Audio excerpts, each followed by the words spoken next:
This is In the Trenches, broadcast 41. Welcome to In the Trenches, where entrepreneurs, artists, writers, designers, inventors, warriors, and leaders share their stories of doing the hard, creative work that impacts all of our lives. Let the journey inspire you to do something worthwhile, build something bold, and create your life's work. And now, your host, Tom Morkis. All right. Welcome back, everyone, to another broadcast of In the Trenches. Today's guest is Dr. Lee Warren, the author of No Place to Hide. How's it going, Lee? Hey, Tom, I'm doing great. Thanks for having me with you today. Yeah. Do you prefer Lee or Dr. Warren? I don't know. I felt inappropriate just saying Lee there. Let's go with Lee. That's great. Okay, cool. Well, hey, thanks so much for being on the call with us today. I read the book, No Place to Hide. For those listening, check it out. It's a nonfiction book about almost autobiographical. Is that correct, Lee? Yeah, it's a memoir, sort of. Yeah, a memoir. And it's about his time in Iraq as a surgeon. And so it's a pretty intense story. I found it riveting, and I was deployed, so a lot of that stuff is not necessarily surprising to me, but I still found it's both entertaining and exciting, and just kept me actively engaged. And I think it's something that everybody should check out. But Lee, go ahead and tell us a little bit about yourself, and go ahead and I want to hear a little bit about the background on No Place to Hide. Okay. Well, I went to medical school on scholarship from the Air Force. So once I finished my training as a neurosurgeon, I owed the Air Force 4 years of active duty. So I came on to active duty in August of 2001. And then, of course, September 11th, 2001 happened, and we went from peacetime to wartime. And then I was deployed over the next 4 years to Germany at launch school, and then ultimately to Iraq. And in 2005, when I went to Iraq, the Balad Air Base there, the Air Force Theater Hospital, was basically tents. It was about 8 tents that were stuck together. And so we were the busiest combat theater hospital in Iraq, and at the same time, the most heavily attacked base in Iraq for a couple of years, mortared almost every day, mortared and rocketed, which you know something about. But basically, we were just dealing with a very high volume of seriously injured patients, both U.S. soldiers and coalition forces, and then Iraqi civilians, and even insurgents and terrorists. So I was there for 120 days, and over the course of that time, sent emails basically home to my friends and family that kind of chronicled what I was doing. And a few years later, that journal served me to help me remember all the things that I'd been through, that ultimately turned into this book. Before I went to war, I was kind of in a season of a lot of personal struggle. My 16-year-long marriage had failed and was ending about the time I went to Iraq. My brother had a stroke and nearly died. He was 42 years old at the time. And so like the week before I left for Iraq, my life was kind of already at war. So I left for the war in a season of personal struggle, and kind of as I went through my experiences in Iraq, I was dealing with all the trauma and the carnage. And so I was kind of, I guess on an emotional level, sort of dealing with a spiritual or, metaphorical war and a physical one at the same time. And when I came home from Iraq, really struggled for a while with some post-traumatic stress issues and some issues of kind of trying to figure out how to reintegrate and put my life back together. And ultimately remarried and started a private practice in Alabama. And in about 2010, so 5 years after I got home from Iraq, my wife and I, Lisa and I, were watching HBO one night. We saw a show called Generation Kill. I don't know if you saw that, but it's basically an Iraq war, recreation of what was going on about the 2005 and 6 era in Iraq. And I saw a scene where some guys got hurt on the battlefield, and then they put them on a helicopter and were flying them to Balad. And I said, hey, that's my hospital. And within about a day of that, emotionally, I was back in the sort of post-traumatic stress reactions that I had when I first came home from the war. And really for about 3 or 4 months there, I was, you've probably been through it too, but having nightmares and unable to sleep and really irritable and just really struggling with all that stuff. And I realized I had never unpacked my stuff when I came home. I literally put all my trunks in the garage and never opened them, never talked about it much, hadn't told the stories, hadn't really gone through it except for, anecdotes to my family from time to time. And Lisa encouraged me to start kind of tearing all that stuff out of there and going through it and writing about it. And ultimately that experience of unpacking those bags and beginning to kind of write and journal led to the creation of this book. Yeah, what a story. Tell me a little bit about, coming from that experience and the actual writing process. Was that something that was, I don't know what the right word is, cathartic, or maybe was it something that you, you did because it was kind of something that you could help you relax or help you kind of, deal with PTSD or anything like that? Was it a situation? Yeah, I think so. I kind of ignored Lisa at first when she said, "Hey, I think you should write about this. You've always written stuff, and I think you should write about your experiences in the war." And I kind of blew that off. And then as I was continuing to struggle, I ran into a friend who's actually a psychiatrist and kind of pulled him aside and gave him a thumbnail sketch of what was going on. And the first thing he said was, writing is a great way to deal with that. You should journal and, kind of get some of that stuff out of your head and onto paper and share it with people who love you. And so I, Lisa she was gracious and didn't say I told you so, but, but I started writing and then found that was really very healing for me. And actually self-published the book at first, never intending for it to be anything but for friends and family. Yeah. So how did the process go then from putting it out there that it sounds like then it got picked up by a publisher? Tell me about that process. Yeah, it was really fascinating. I feel very blessed to have been through this experience because there's a Christian writer named Philip Yancey.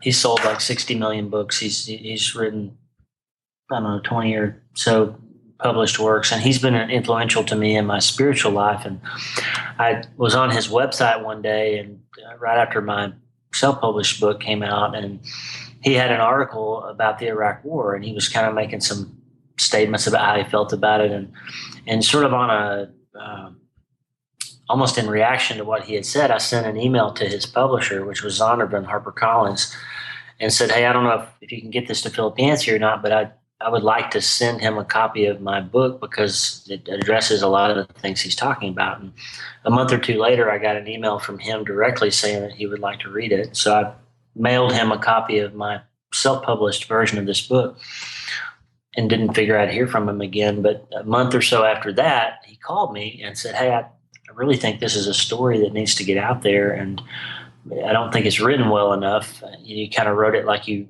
were talking to your mom." And he said, "I think you need to, if you're interested and you want to write it again, if it's good enough, I'll introduce you to my agent and, see what happens." And so I took about 2 years and actually learned how to write and wrote the book again from a first person sort of chronological memoir style. And when I finished it, I sent it back to him. And as promised, he introduced me to Kathy Helmers of Creative Trust, who is his agent. And she thought the book had a lot of merit and basically sold it to Zondervan HarperCollins within about 30 days of pitching it to the market.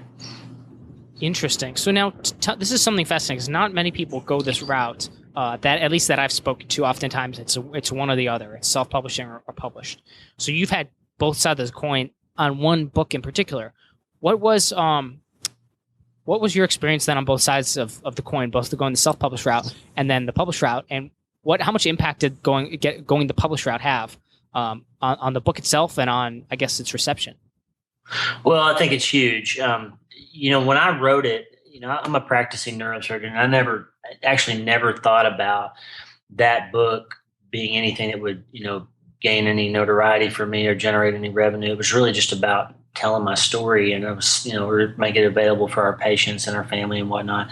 So I didn't go out and do the things that you're doing with trying to market it and, promote that book and try to, make it do much. And it was just sort of something I did to get my story out of my head.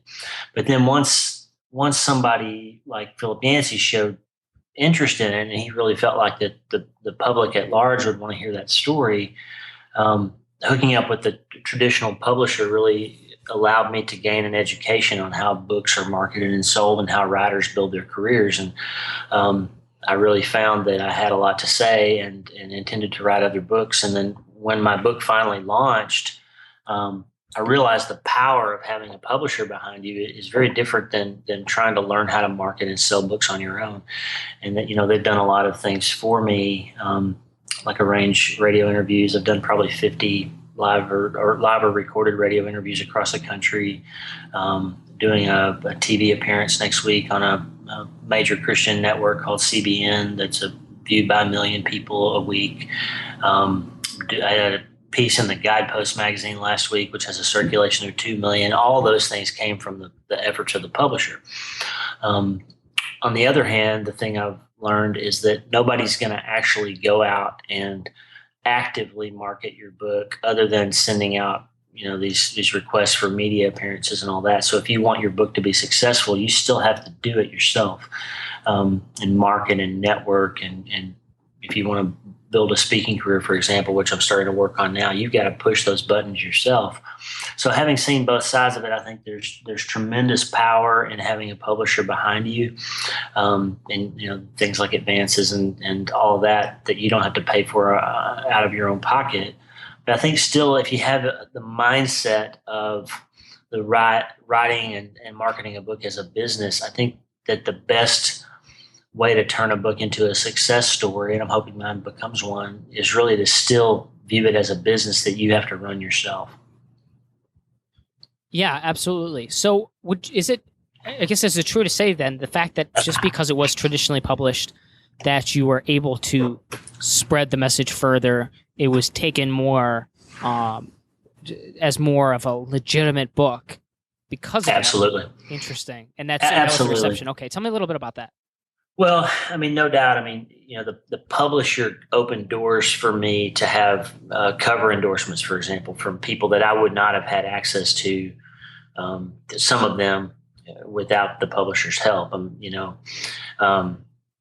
Some big names in the Christian literature and in that environment endorsed my book because of the fact that it had been traditionally published. And a guy named Max Lucado, who sold 300 or 400 million books. He's the number one Christian writer probably of all time, is the back cover endorser for this book. And although we knew Max personally, I don't think he would have endorsed the book had it been self-published, just because it's a big risk for a big name writer to put their name on something if it's not well supported. You know what I mean? And so I think having the publisher behind you gives you a lot of credibility and opens a lot of doors for you that are harder to open if you don't have that publisher working on your behalf. So I think it's an advantage in that regard. I do think that you still nobody has your best interest or your book's best interest at heart more than you do, though. And I think still having it published by a traditional publisher is not the end all be all to making a book a success. The author has to do that. Yeah, absolutely. So tell me about that relationship then, because I'm also curious about that when it comes to promoting your own book. Obviously the publisher it provides that validation as far as a book is concerned. Although, of course, somebody who does both publishing and self-publishing, I think that self-published books could be just as legitimate. I'm a true believer in that, and I would think that your book. No, well, actually, before I get to this, I'm curious. Did your book change much between when you went from self-published to published? Yeah, the book itself. Yeah, it's a completely different book. The first version was I included all of the emails I'd sent home, and it was organized kind of around themes, like certain things I was thinking about. I kind of organized the chapters in sort of like a life lesson and experience kind of themes. And this book is the story of what happened to me before, during, and after the war, and it's in chronological order, and it's a true memoir. So the two books are very different, although if you read both of them, you'd see some similar stories and some of the same things that I talked about in both books. But the first book that I wrote, was very much a friends and family type of book. And I think that's the big difference in the type of self-publishing that you do and the more vanity self-publishing things like I did with, you can go to a million different websites and pay somebody to publish a book for you. And that's pretty much what I did. And they were great. Honestly, Westbow Press is who I used. They're a well-established self-publishing agency that belongs to Thomas Nelson Publishers. And they had great support, but all of it is paid for by the writer. So, you basically take the services that they have available and you choose which ones you want and you buy those services. So it's a little different from a independent or smaller press like you might be running, where somebody's going to come along and if they have a project that has merit, you'll publish it with them, as opposed to anybody can pay for a vanity press and have a book published. And so I think the strategies are a little different, if that makes sense. Yeah, it totally does. So you got this. It obviously has been a resounding, like it's been a success. I will say resounding success. It sounds like it. I know that I enjoyed it. I know other people have enjoyed it, and it sounds like it's opened up a lot of doors for you to do speaking engagements and things like that. Is that the case? It has so far, yeah. And it's still real young. It's only been out a few months, and I've hooked up with several people that I would never have had access to without the book, and it's beginning to get that feeling that it's starting to gain momentum. And unknown authors that come out with books, I think it's rare for a book to become a bestseller in a short period of time, and sort of haven't achieved that yet. But I feel like the momentum is beginning to build because we're getting more and more speaking requests, and now live TV, and people like you are asking to talk about it, and so it feels like it's gaining momentum. And I think that's what has to happen. A certain quantum of people have to become aware of a project being out there before it starts selling in great numbers. I know it's on the second printing, so that's good sign so far. And I'm excited about the possibility of getting the story even into more hands. Yeah. So tell me a little bit about that process. Well, I guess, dovetailing into where that's brought you now and today. You're working on a fiction book. Is that correct?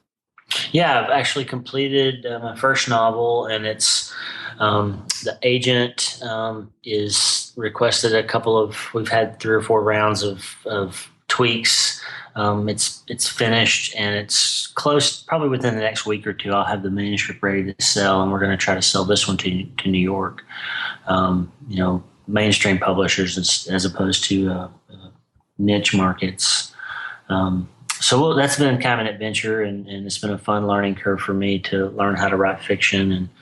And my goal is now to try to publish 1 nonfiction and 1 fiction book a year.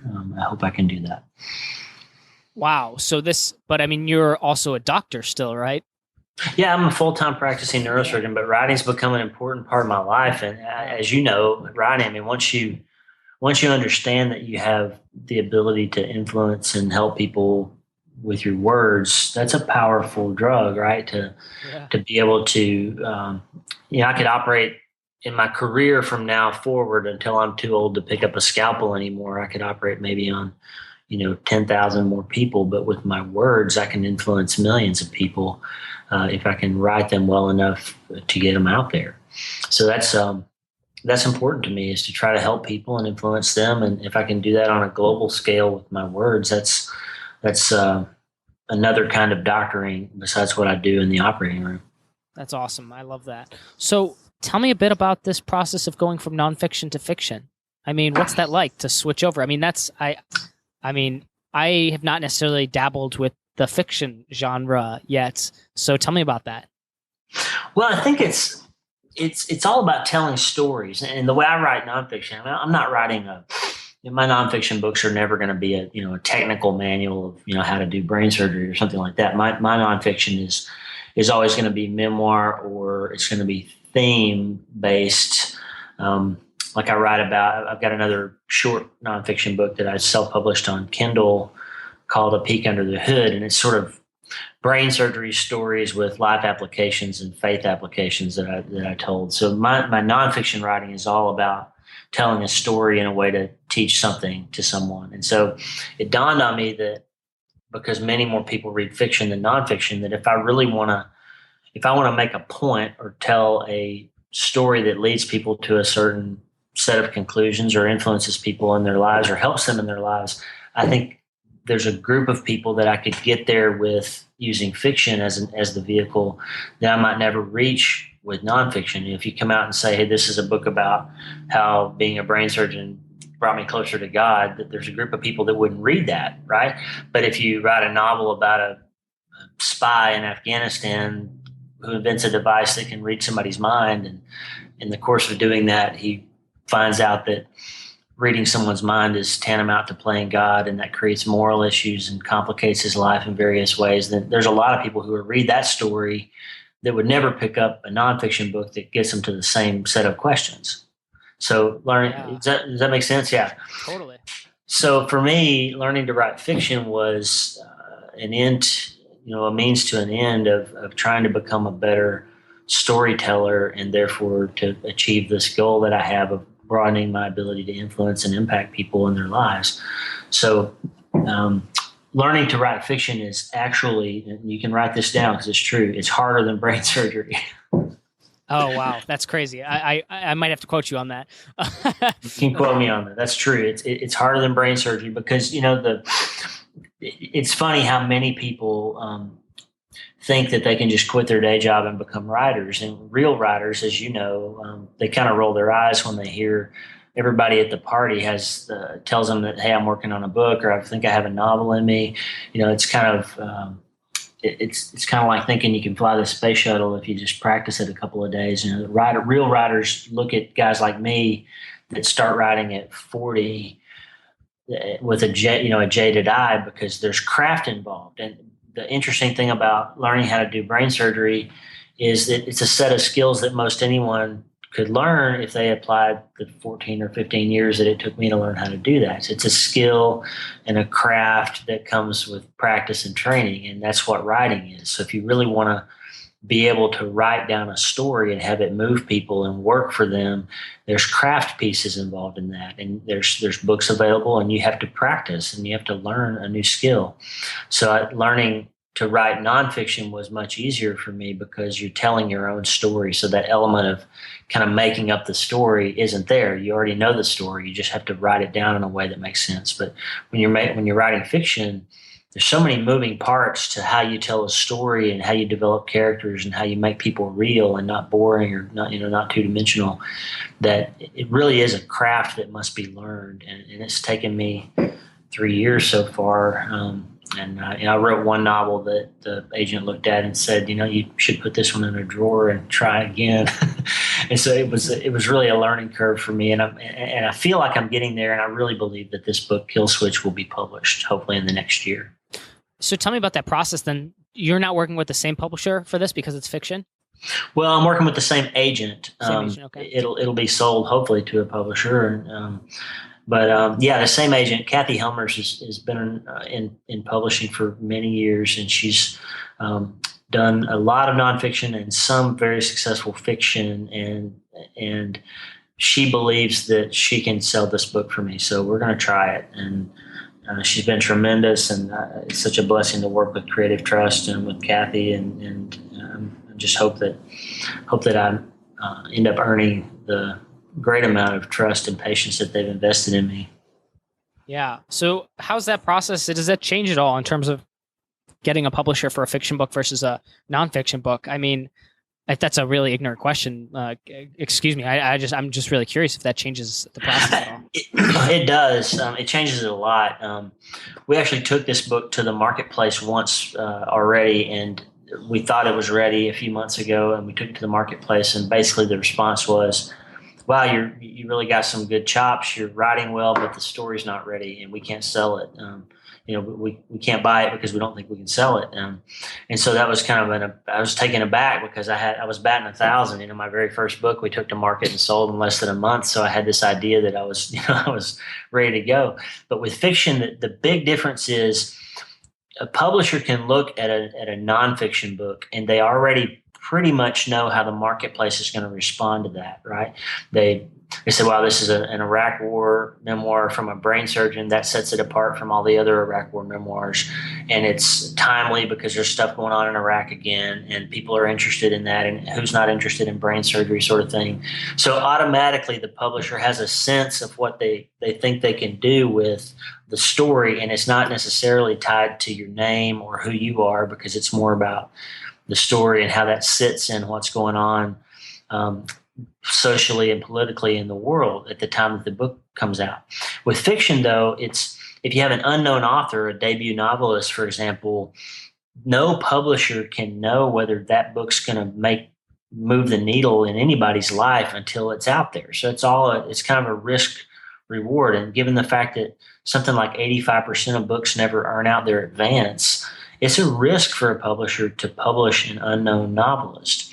So obviously, if my memoir does well, and if it becomes a bestseller, or if it gains some notoriety, that will help sell the novel, because people will say, "Hey, this guy wrote a bestseller, so I'll read his novel too." But if you don't have that piece, then the publisher's really taking a huge risk on a first-time novelist.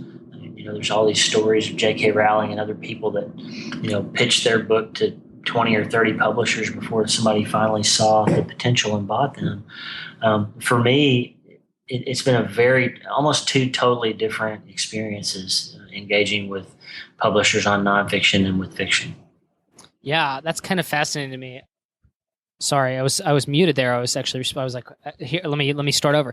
I find that fascinating, this difference between how publishers approach it, I suppose, the vantage point they come at things from.